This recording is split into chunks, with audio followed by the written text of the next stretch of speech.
Billiard. I got so much motherfucking design on right now. Break it down, bring it back, make it clap. I got 3 old thoughts, new block, where that day. Bitches on my line, and you know. Assalamualaikum warahmatullahi wabarakatuh. Saya Revi Prasetya, NIM 2012-168. Saya Fresia Erli Agustina, NIM 2012-153. Di sini kami akan menjelaskan al-mabahasul khamis asri fil kitab, yaitu ada mas'alatul ulah fi haddihi. Yang dijelaskan Alkitab yaitu Al-Quran, huwa kalamullahu al-munazzalu ala Muhammad sallallahu alaihi wasallam al-matluhu al-mutawattir.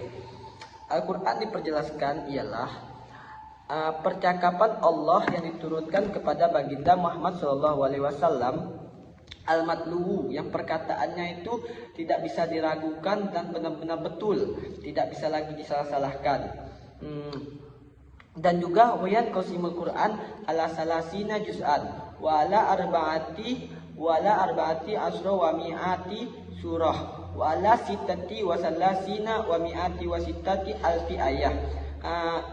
Dan Al-Quran itu terbagi menjadi 30 juz, wala arba'ati asri wa mi'ata surah, dan juga terbagi menjadi 114 surat. Wa ala sittati wa salasina wa mi'ati wa sittati alfi ayah, dan juga terbagi menjadi 6.236 ayat. Semuanya sudah dijelaskan di dalam Al-Quran.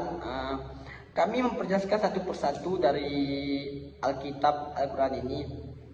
Nazalul Quran Al-Karim ala Rasulillahi Muhammad sallallahu alaihi wasallam fabalughuhu linnas wa hafazuhu anhu. Al-Quran itu diturunkan Al-Quran kepada baginda Muhammad sallallahu alaihi wasallam, fabalughuhu linnas, yaitu Nabi menyampaikan kepada umatnya, yaitulah kita semua sebagai umatnya di zaman sekarang, wa hafazuhu anhu, dan disuruhnya untuk menghafalkannya satu persatu dari bagian Al-Quran tersebut. Di sini juga dikatakan a'udzubillahi minasyaitonirrajim, bismillahirrahmanirrahim. Inna nahnu nazzalna az-zikra wa inna lahu lahafizun. Sesungguhnya kamilah yang menurunkan Al-Quran dan pasti kami pula yang memeliharakannya. Semuanya yang diturunkan, semua yang dikatakan di dalam Al-Quran itu adalah betul-betul ayat-ayat yang sudah diturunkan Allah kepada baginda kita Nabi Muhammad SAW. Tiada kesalahan, dan bisa dikatakan, bukan dikata dibisahkan, emang betul-betul sudah jelas bahwa kita harus mengikuti apa yang perkataan Tuhan di dalam Al-Quran 30 juz itu, dan 114 surat, dan 6.236 ayat. Baiklah, cukup penyampaian kami di sini. Saya teruskan kepada saudari Sia. Baiklah, Profesor Muhammad berkata, Al-Quran ada 5. Salah satunya yang mencakup semua kepercayaan adalah hal yang penting dan mendasari beragama karena masyarakat.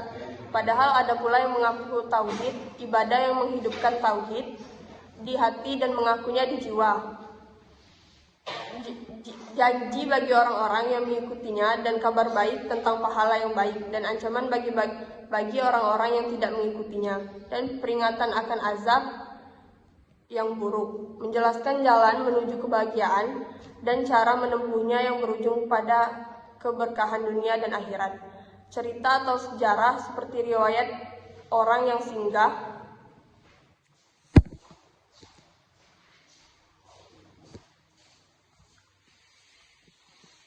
di Tagharu, batas Tuhan yang Maha Esa, dan mengambil ketentuan agama dan Rasul bagi orang-orang soleh, dan riwayat orang-orang yang mereka meninggalkan.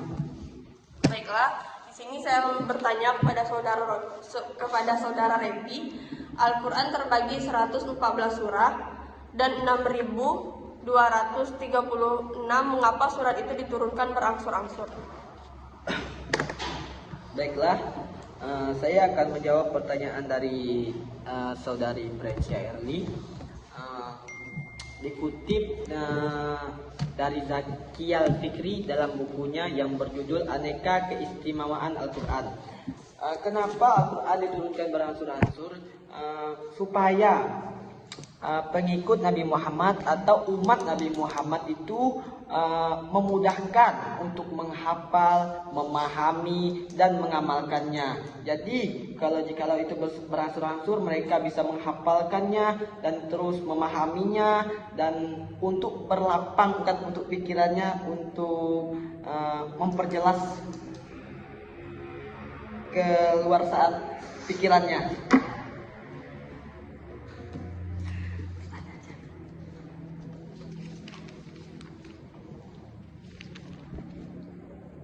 Apa lagi?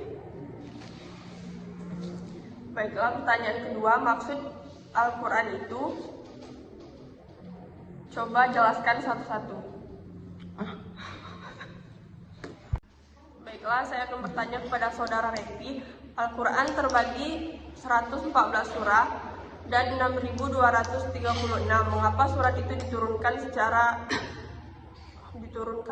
berangsur-angsur? Baiklah, pertanyaan kedua, kenapa Al-Quran diturunkan secara berangsur-angsur? Nah, ulang pertanyaan gagal.